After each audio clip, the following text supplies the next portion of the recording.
All right, guys, so this is the second video for the progress check review. I have a couple things that I want to touch base on, and then you should be able to work through a lot of the packet. There was some of the material that was changed, so you'll notice if you look at the answer key, I did tell you to skip some of the problems, so keep that in mind as you look through them. Okay, so all right, so the first thing I want to talk about is power functions. So power functions are when you have x to some power n. That's how they get their name, because you're raising it to some n power. Remember, x is the base. Okay, so we're going to look at different scenarios. We're going to look at what happens when n is bigger than 1. So what happens when your exponent is bigger than 1? Then we're going to look at what happens when your exponent is between 0 and 1, which has a couple of different circumstances.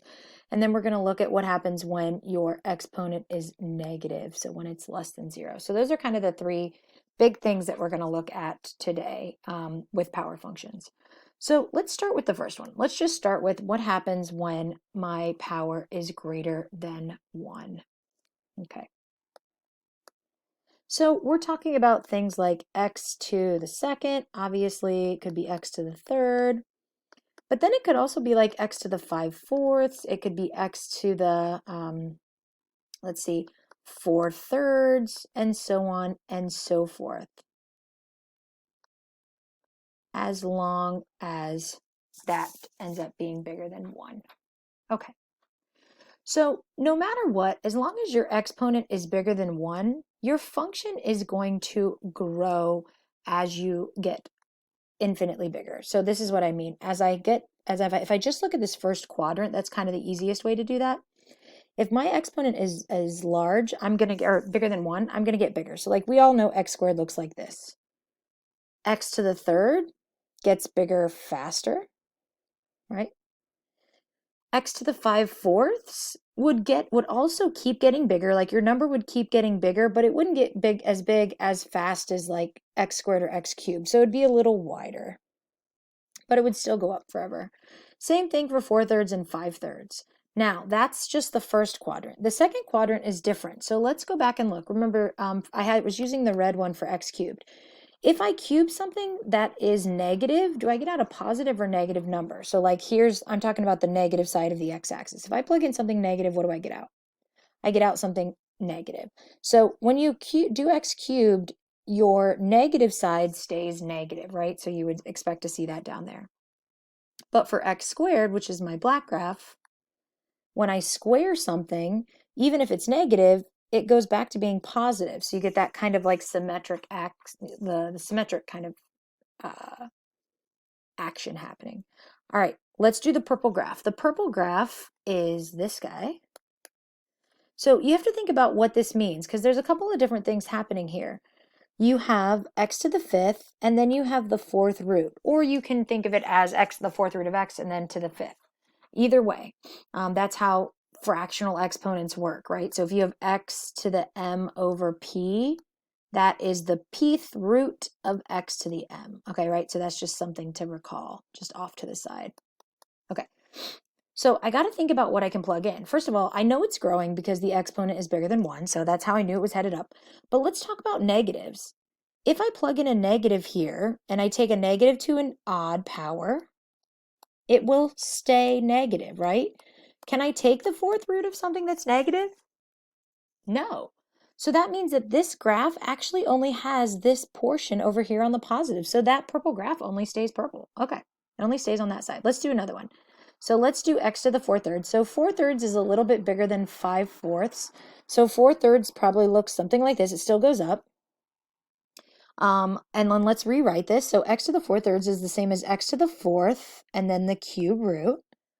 So can I plug in a negative here? Well, let's think about it. If I do a negative to a 4th power, that becomes positive. So yes, I can take the cube root, but because the number underneath is positive, I get a positive. So then you end up with something like that, right? So you end up with the same thing on both sides because of the fact that you're taking it to the 4th power. So you end up with that. Okay. What do you think about 5/3? Let's talk about 5/3. See what happens. Let's do that one. I'll do it and I haven't used blue. Okay, so to the 5/3, that's the same as x to the 5th cube root. Can I plug in a negative and take it to the 5th? You bet. I get a negative. Can I take the cube root of a negative? You bet, I get a negative. So since the bottom here is an odd function, I'm going to be able to do negatives and I get out negatives. So that means, again, 5/3 is bigger than 4/3. So that's bigger than this graph. And so it's like a little bit more, it's still going up. On the left-hand side, I come back out to a negative. So then I end up with something that's like that. It's going towards the negatives. Okay, whew. But in general, what I want you to look at first is that every single one of these, when my exponent was bigger than 1, every single one of them was increasing. And then I just had to kind of like figure out what it was going to be doing on this side. Okay, so that's when functions are bigger than 1. Okay, let's look at what happens when they're between 0 and 1. Okay, so this could be like 1/2, 1/3, maybe 2/3, x to the 3/5, x to the 3/4. Okay, so let's take a look at what happens.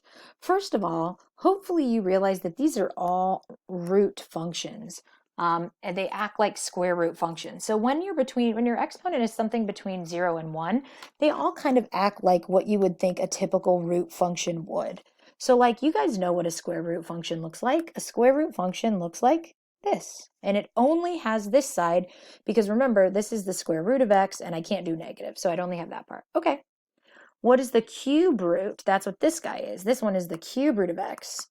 For this one, if I did the cube root, I would not be as fat. Like I would be flatter, right? Because it's a smaller number. So I have something that's a little flatter. It's still growing, but it's a little flatter. But I can do negatives, right? I can take the cube root of a negative. So then you get this little guy that looks like that. It's like that odd function, right? Okay. Same thing would apply. If I was a 4th root, I would only have half the graph and so on and so forth. Okay, so let's try a weird one. So let's try a 2/3. 2/3 is definitely, smaller than 1. So let's rewrite this. This is the same as x squared cube rooted. Let's look at what happens when we plug in something negative. So if I plug in something negative and square it, and then cube root it, what do I get? Do I get a positive or a negative number out? This will be positive, and the cube root of a positive will be positive. So x to the 2/3 it's a little bit bigger number than 1/2, so it's going to grow a little faster, a little higher. But I am going to be able to plug in negatives because we said it'll become a positive first, and because it comes back out positive, it's like this. So it looks like that perfect. I'm going to redraw that so it's a little bit better. So it's going to be positive on this side as well, which means it has, instead of going down here into the negatives, it's back up in the positives. Why? Because you squared it first, so you became positive. All right, let's keep going. Let's see what happens. Let's do x to the 3/5. So that's the same as x to the 3rd, 5th root. First of all, 3/5, let's see. This is like 0.66, this is 0.6. So 3/5 is going to be growing, but it's somewhere probably in between here, right? Now, can I plug in negatives? Well, if I cube a negative, it's still negative. And if I 5th root a negative, yes, I can do that, and it'll be negative. So that would mean that this guy is down here as well. It's on the negative side. Okay, last one. X to the 3/4. We haven't used orange yet. X to the 3/4 is really x to the cubed, 4th root. If you know it's going to be growing, woo, on that side. If I plug in a negative, the problem is a negative cubed is still negative, and I can't take the 4th root of that. So I only have this side. I can't plug anything in over here. So it'll take some practice, but you can start to see the patterns here. If I'm taking an odd root, I have both sides, but sometimes that odd root is only a positive number, and so that's why this side looks like a reflection, whereas sometimes it becomes negative. So you kind of have to just rewrite it and then think about what happens. That's when that's when your exponent is between 0 and 1. Okay, so last but not least for the power functions, we have what happens when our exponent is less than 0. So we're talking about like -1 or x to the -2, which could be written like this, right? Or even like 1 over x to the 4/3 or 1 over x to the, let's do 3/4, right? Okay, so these are all negative exponents. The very first thing I would do if I was doing this is rewrite it. So I would bring that up to the top. I would bring this up. And I would bring this up. So they all become that. Okay. These graphs are all, because they have negative powers on x, they technically all have an x on the bottom that has a power. So what value can we not have x be? Because technically these all have x in the denominator. X cannot be 0. So all of these graphs have a vertical asymptote. So when the exponent's negative, you create this vertical asymptote, which means then I have some stuff happen with my graph because of the vertical asymptote. Okay. The easiest one, which is this first one, 1 over x or x to the negative 1, this has a vertical asymptote. If I plugged in numbers, like if I plugged in 1, I'd get 1, 1. If I plugged in 2, I'd get 1/2, 1/4. What you would notice is that you end up with this guy. Remember, this should look familiar because you've done rational functions before. And then on this side, you end up with the same thing except it's negative. So you end up with this guy down here. Okay, not bad. Okay, for this one, let's do this guy next. For this next one, 1 over x squared, that just means the denominator is going to be bigger, which means your graph is going to be closer to 0.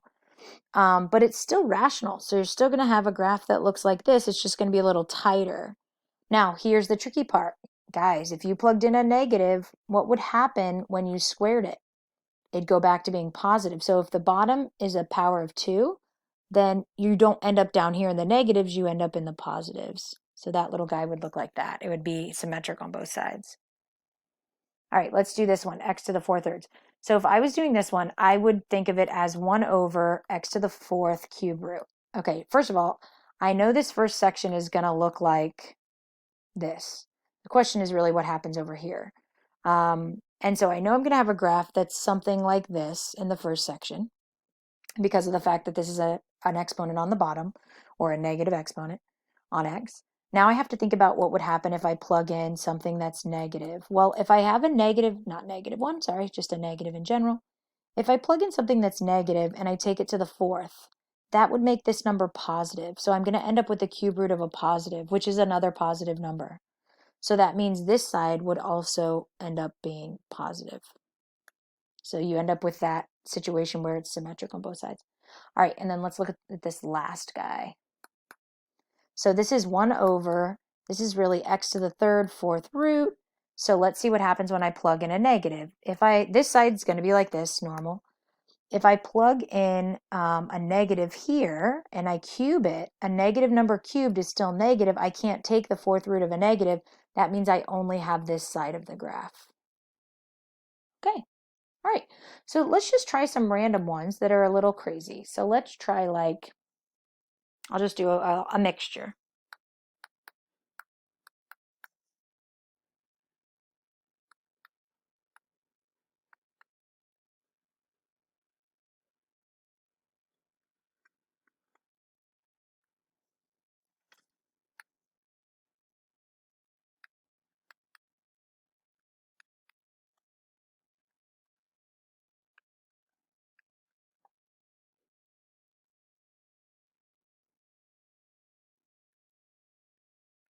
Okay. So let's talk about what these graphs would look like in general. Okay, let's look at their exponents and then we'll decide. So first of all, this exponent is less than 1, but it's bigger than 0. So this is like a root graph. Now, I know that the root graph is going to look roughly like this on this side, because that's how roots look. And this is a positive number out front. To figure out what it's going to look over here, this is when I have to think about, can I plug in negatives? So if I plugged in a negative number, remember this is negative x. It's like you're taking a negative to the 3rd power and then 5th root, and then the 2, of course, is out front, but I don't really care. I really just care about this part. So what am I going to get? If I cube a negative number and then 5th root it, still negative. That means this other part's going to look like that. And that's good enough. I don't need you to worry about the 2. All right, let's do this one. This one does have a negative. So this is really, I could rewrite this. If I rewrote this, I would say this is -1. I could bring that exponent up and say to the -4/3. I would keep the 3 on the bottom because the 3 is not a part of the power. I could do this if I wanted to rewrite it. But frankly, I can figure out what the graph looks like from here. So let's do that. So first of all, because you have because you have a power in the denominator, normally your graph looks like this. But what does that negative out front do to the function, guys? You guys should know this. What is a if you multiply your function by a negative, what does it do? It reflects it over the x-axis. So this section is actually here instead this time. Okay, so now let's see if we can plug in a negative and let's see where our negative would be. So if we plugged in a negative, oops, I'll put it back on the bottom. If I plug in a negative, I have a negative number to the 4th power, and then I'm going to cube root it. So let's see what happens when I do that. If I have my little cube root went away. There we go. A negative number to the 4th would give you a positive. The cube root of a positive comes out positive, but the whole thing, again, because it was a -1 over something that's positive, should come out to a negative. So that means you get the other half is also down here in the negatives. So you end up with the thing that's the same on both sides. Okay, let's try this guy. This exponent bigger than 1, that means I know it's going to grow. The only time it wouldn't grow is if the coefficient was negative, and then I would have it go down. Now let's see if we can plug in the other side. So let's see if I plug in a negative, if I do a negative number to the 7th and then the 6th root. Okay, a negative number to the 7th would still be negative. Can you take the 6th root of a negative? No, that means there is no graph. So that's it. It's the best you can do. Let's look at this one. Exponent bigger than 1. Normally that would go like this, but because it's a negative, we have to reflect it over the x-axis, so it's going to go down. Now let's see if we can put negatives in. If I put a negative number in and I take it to the 5/4, that's like to the 4th root, a 5th power would still be negative, and can I do the 4th root? No. So unfortunately, again, I wouldn't have this half of the graph. We'll practice some more of those in class, and you're going to see some more of those in the packet, but that's how that works. Okay. The second half of what I wanted to do today focuses on rational functions in general and being able to decide what happens with the rational functions. So, okay, so what do rational functions look like in general? And this one, we get deep, but we don't get too deep. Okay, so first of all, I'm going to give you a few rational functions to start off with where they're already factored for you. And so you don't have a lot of work to do. You might have to factor them for yourself later. Okay, so this is a rational function because I have a function on top and I have a function on bottom. That's what makes this a rational function. Creates a ratio. Okay. So a lot of times rational functions have vertical asymptotes, they have horizontal asymptotes, all sorts of good stuff, and we'll talk about how to find those. Okay. So the first thing that we should do with rational functions would be to factor it, which this one already is, and then we look to see if anything can simplify, and it can. When you can simplify something out, you should remember that that creates a hole in your graph or a point discontinuity. So the first thing that I would do is I would say there's a point of discontinuity. I did POD, and it happens at whatever value makes that 0. So literally, it's going to happen at whatever number makes this 0, which is, most of you can tell, is at -3. Now, we're going to get the coordinates for that hole in just a moment, but we'll wait. Okay, so if you can cancel something out, that's why we call it a removable discontinuity, because you can remove it from the top and bottom. Okay, so there's our point of discontinuity. Then I would write my simplified version. So my simplified version is just x plus 2 over x minus 7.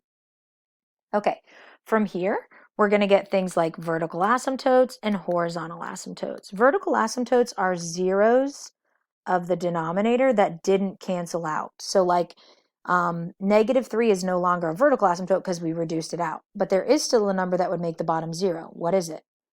7. So x equals 7, careful, it's an equation, is your equation of your vertical asymptote.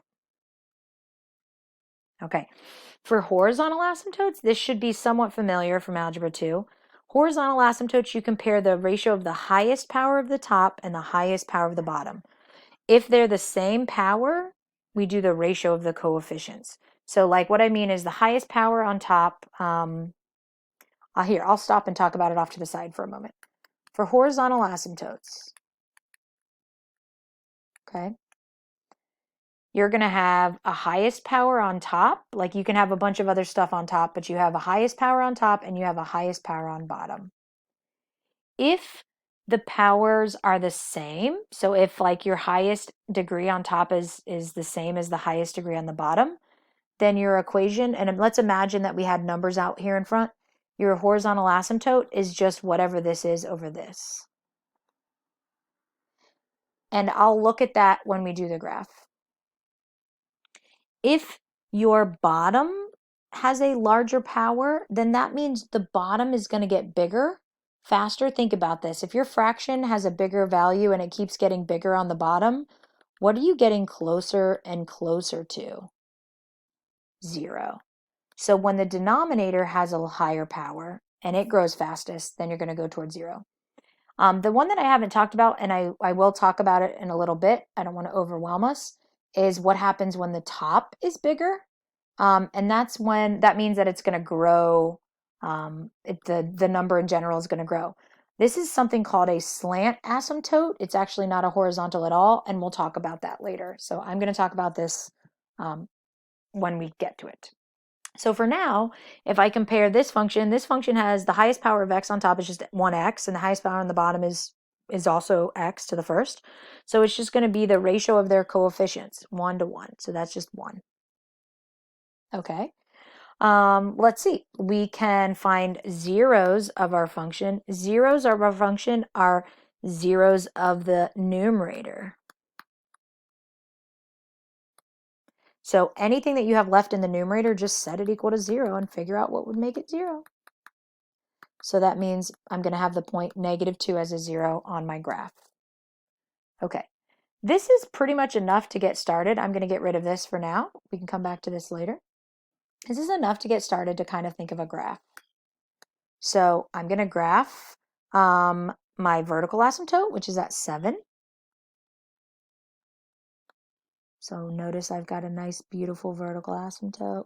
I should label it x equals 7. I have a horizontal at y equals 1, so I'm going to draw my nice dotted line through y equals 1, and I'm going to label it y equals 1 because it is an equation. Okay, then I can graph, let's see, we have a 0. So the only time it goes through the x-axis, the only time it's at 0 is at -2. So I'm going to go over here to -2. Okay. Now there's one more thing we have almost forgot about, point of discontinuity. We know it's at -3, but the question is at -3 what? Well, the easiest way is this. It's at -3 for the simplified version. Like basically it's whatever it would have been had you just plugged -3 in. So if you want the point of discontinuity, you have to plug in -3 to the simplified version and see what you get. So I get -1 over -10 or 1/10. Okay, so I get so I can graph that. So I'm going to go over and graph. This is a hole, remember. So I'm going to leave it open. It's going to be hard to see, but it is an open circle. So this graph, because you guys should know how horizontal asymptotes work. This line is going to go towards your horizontal asymptote. That's how they work. As you head that way, you're going to flatten out towards it. And then for this guy, because I don't have any more zeros, I can't come back up through the x-axis. So this guy was headed down. It's just going to keep heading down until it reaches, as it gets closer to that vertical asymptote. So this is going to just go straight down. Okay. Now, typically with vertical asymptotes, if one side is approaching -infinity, then the other side is positive. Now we can test out some numbers. Like I could plug in something bigger than 7 and kind of see what I get. So for example, I could plug in 9 or 8. So I'm going to plug that in to see what I get. So I'm going to do 9 plus 2 over 9 minus 7. I'm just plugging it into the simplified version. So I get 11 over 2, so I get about 5.5. So that means at 9, I should be at 5.5. So 1, 2, 3, 4, 5. So roughly I'm up here at 9, 5.5, which we kind of guessed. And then remember, this guy has to approach that asymptote like this, and then it has to flatten out. Okay. So there we go. That's a general rational function. Now we have more rational functions to do. So let's try a few more. Okay. So let's do y equals, let's say we maybe have 2, x plus 5, x minus 3 over x plus 5, x minus 7, x plus 1. Whoa. Okay. So the first thing that we would do if it wasn't factored would be to factor, but what it is, so let's cancel anything that does, and let's write what the new simplified version is. Okay. And immediately I'm going to write that I have a point of discontinuity at -5. It's whatever makes this the 0. If I want to know what the y value is, remember we just plug it in here. So if I plug in -5 for x here, I get, let's see, 2 times -8 on top, and I get, let's see, I think -12, and then times -4 on the bottom. So I get -1/3. Okay, so that will be my hole in my graph. Now, what can we get next? We can get vertical asymptotes and we can get horizontal asymptotes if they exist. Are there any vertical asymptotes are zeros of the denominator that are left after we reduced? Are there any zero numbers that would make the denominator 0? Oh, heck yeah. 7 and -1. All right, now let's talk horizontal asymptote. It might help to kind of multiply this out in your mind. You don't have to do the whole bottom, but remember, I need the highest power on top and the highest power on the bottom. The highest power on the bottom is going to be this x squared term. So when you do horizontal asymptotes, remember, you're comparing the highest power on top to the highest power on the bottom. Who's bigger? The bottom has a larger power. When the bottom has a larger power, your horizontal asymptote will always approach 0. So that was another pretty easy one to do. Okay. Alrighty. Let's see, we also want zeros of our function. So the 0 of our function would be any zeros left on top. So are there any numbers that make my numerator 0? Oh yeah, 3. So 3 zeros is 0. Now this is one we didn't do on the last one. We can get the y-intercept. The y-intercept is when I plug in 0 for x. So let's see what we get if we plug in a 0 for x. We get 2 times -3 over -7 times 1. So that's -6 over -7, so 6/7. That's another easy point to get. Like these are easy points that you then have for your graph. Okay, that looks pretty good. We're basically ready to start our graph. So let's see what happens. Let's do our vertical asymptotes first. So 1, 2, 3, 4, 5, 6, 7. Vertical asymptote. And label it x equals 7. We also have one at -1. So this particular graph has 2 vertical asymptotes. X equals -1. Then we have a horizontal at 0, which can be hard to see. So some people kind of try to draw it like this, but this is where labeling it would really be important. So we know that our graph is going to flatten out to 0 on either end. Okay, so now let's we can put in the hole. The hole should be at -5, 1, 2, 3, 4, 5, and then it was at -1/3. So I'm going to just try to, do the best I can here. -5, -1/3. I should have an open circle for my hole, so I did that. Then let's graph our zeros. So our 0 is, the only 0 we have is 3, 0. That's the only time it hits the x-axis. And the only time it hits the y-axis is at 0, 7, 6, or 6/7. Okay, so let's look at what's happening with our graph. First of all, this little guy is like, it's trapped by these asymptotes, guys. It has to go towards this one. And then because there's no more zeros, this is the only 0, I can't go back up through the x-axis, so I have to approach that asymptote here. This guy, I can tell it's looking kind of like that, and then that means I'm going to approach my asymptote going this way. And then again, this guy, now if you're not sure, because it could bounce up or it could go down. If you're not sure, plug in another number. Like I could pick 1, 2, 3, I could plug in maybe 4 if I wasn't sure. So if I plug in 4, let's try it. If I plug in 4, I get 2 times 4 minus 3 over 4 minus 7, and then 4 plus 1. So I get 2 times 1, and then I get -3 times 5. So I end up with 2 over -15. So I know it's something negative. That's really what I needed to know. Is it down here or is it up here? So since it's down here, I know I'm going to go down that way. And then you probably have a guess for what it would look like over here. If this side's headed down, that side's headed up. And then I flatten out. Okay. You're doing great. All right. Let's try another rational function. So let's do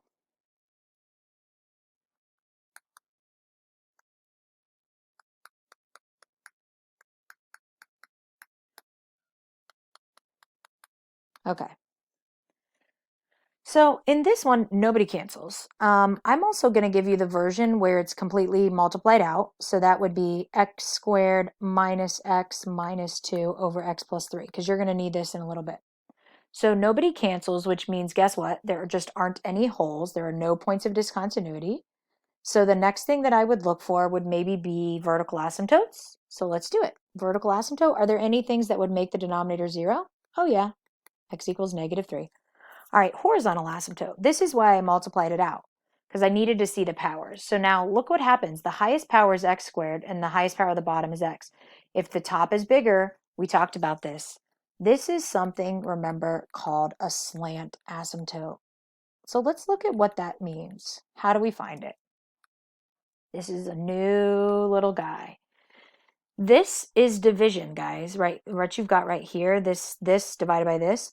To get the slant asymptote, we have to do what's called long division. Oh my goodness gracious, right? I'm going to take this number and I'm going to divide by x plus 3. This is called long division. So you might forget long division. So let me go forward and do a problem with long division. Like let's say I had 653 divided by 4. Here's how long division works. Long division says we start by asking ourselves, how many times can 4 go into 6? Remember this? So you would say 4 times what? And you would only go in once. So you would say, okay, well then you do 1 times 4 to see how much it is. It's 4. And then you subtracted it out. Now technically you were doing 400. You didn't know that, but you were. And you got 2. Remainder of 2. Then you brought down the next number. Remember this? 5. And then you did it again. You said, okay, what would I have to multiply 4 by to go into 25? Like, what's the closest I could get? And I could multiply it by 6. And that one then 6 times 4 would be 24. So now you can take that out, right? You subtract it and you get 1 left. And then you brought the 3 down. And then you said 4 goes into 13. Let's see, 3 times. 4 times 3, 12. You subtracted it and you had 1. Now at this point, you had a remainder of 1, or you could say 163 and 1 over 4. That's how we do long division. So let's look at it with a polynomial. It's really not harder than that, I promise. So let's do the same pattern. We're going to take the first thing here and the first thing here. And so remember, we ask ourselves, how many times does x go into x squared? Or x times what would get me x squared? That's another way of thinking about it. So what would you have to multiply by? You would have to multiply this by just an x. So now, if you remember, in the long division, once we figured out what this number is, we took this times this to see how much we were taking out. Like 1 times 4 was 4. 6 times 4 was, we took out 24, that. So what you do next in your long division is then you actually do x times this number out front, but you have to do it all of it. So then I'm in my, off to the side, that's what I'm thinking, x times this. So x times x is x squared, which it should be because that was the whole point. X times 3, positive 3x. But remember, when we do division, we were subtracting this stuff. So then I'm going to subtract it, but I like to subtract by just switching both signs because that's the same thing as subtracting. Okay, so then let's see what we're left with. So the x words canceled. I have negative x minus 3x, which is a total of negative 4x, and then I brought down my next term, and I repeated the process. So then I said to myself, is there something I could multiply it by x by to get this position? So it's like I start the whole thing over. So now I want to get a negative 4x. Yeah, I could do that. I would have to multiply this by a negative 4. Okay, so then I'm going to multiply both of these by a negative 4. So let's see what we get. Negative 4 times x, negative 4x. Negative 4 times 3, negative 12. But remember, we're subtracting, which means I would add the opposite. So I'm going to switch everybody's sign, positive, positive, and then I'm going to put them together. This cancels, as it should. Negative 2 plus 12, 10. This is the remainder, because there's no way I can get x to go into 10, right? Like I can't do that. So this is the remainder,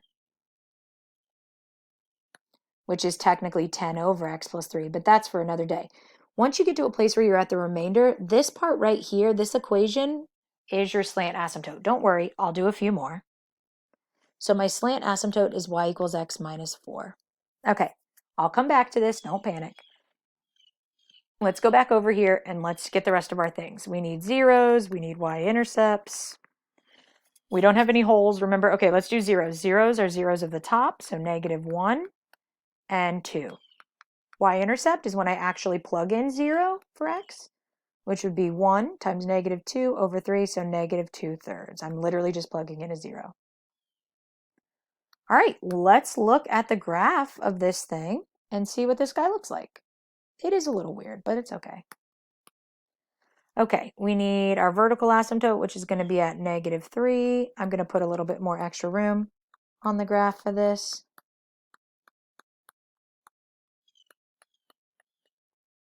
Okay. And again, this is going to take time, guys, so you don't have to be masters of this right away, but you'll get better.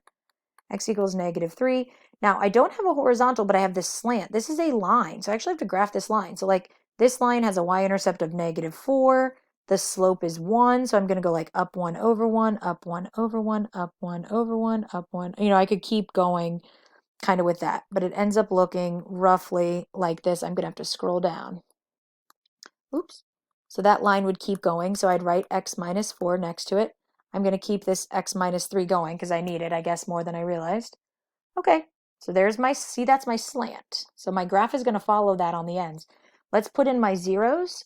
I am 0 at negative 1, and I'm a 0 at 2, and I have a y-intercept at negative 2/3. Okay, so think about this, guys. If you have to follow this asymptote that way, there goes that graph. It comes down and goes back up. What do you think is going to happen here? Oh yeah, it's got to go towards that asymptote. If it's headed towards in positive infinity, then on the other side of the asymptote, it should be headed towards negative infinity. And then this guy ends up getting trapped down here because it has to go towards that asymptote. So that's how slant asymptotes work. Okay. I'm going to do one more example of long division, and then I'm going to call it a day because we can do some more of these in class on Thursday. We'll talk about them, and I can even do another video for you guys over the weekend if you need it. So let me do one more example of the long division. So let's do like x cubed plus 5x minus, squared minus 6x plus 10 all over. Let's do all over maybe x squared minus 3x. Okay, so this is your rational function, right? Forget about all the other stuff. I just want to focus on the slant asymptote. So if I had said, is there a horizontal asymptote? You would go, no, because the top is bigger than the bottom, but there certainly is a slant asymptote. So then you'd have to find a slant. Okay, so the first thing I would do is create my long division. So this number is being divided by x squared minus 3x. Okay, let's try this process. If you want to try it on your own, you can do it and then pause it and then come back. I'm going to go ahead and do it. So we start with these two guys. So I start by asking myself, x times what, x squared times what would give me x cubed? X squared times x. Then I multiply this whole thing by x. So x times x squared, x cubed. X times negative 3x, negative 3x squared. Remember though, we're technically subtracting, so I'm going to switch both sides. Then I can just add. Those cancel as they should. This becomes 8x squared. Okay, and then bring this guy down and then start the process again. Now I have to get to 8x squared. So what do I have to multiply x squared by to become an 8x squared? A positive 8. So then I multiply 8 by this, so I get 8x squared. I get negative 24x, but remember, I'm subtracting, so I'm going to switch both sides. I get 18x. I bring down my next one. Now here's the problem. I can't get x squared to become 18x because this is too big already. This stuff is the remainder. Remember, we don't need the remainder. All we need is everything before the remainder. That's my slant asymptote. So my slant asymptote here would be at y equals x plus 8. So it would be like, it would go through 8, and then it would go up 1 over 1, so on and so forth. So there it would be my slant asymptote, except it would be dotted. Here, let me fix that, because that's going to drive me crazy. So it's a very big dotted graph, but you get the idea. That would be y equals x plus 8. If you did want to get a little more technical, the bottom, we could factor the bottom. The bottom factors into x minus 3 times x. So you'd have a vertical asymptote at x equals 0 and positive 3. So we'd have a lot going on with this graph. But I feel like that's good for today. You can start doing the problems on power functions and on rational functions. Again, if you look at the answer key, I crossed out a lot of the stuff from rational functions. Let me see if I still have it up. Let me see here. I wasn't able to pull it up, but if you look at the review from part 1, I canceled a lot of the latter part. So you can open up the answer key and see that I said to skip a lot. Okay, good luck with this. I'll see you in class. Make sure that you're trying these both tonight and tomorrow, and then we'll touch base on Thursday.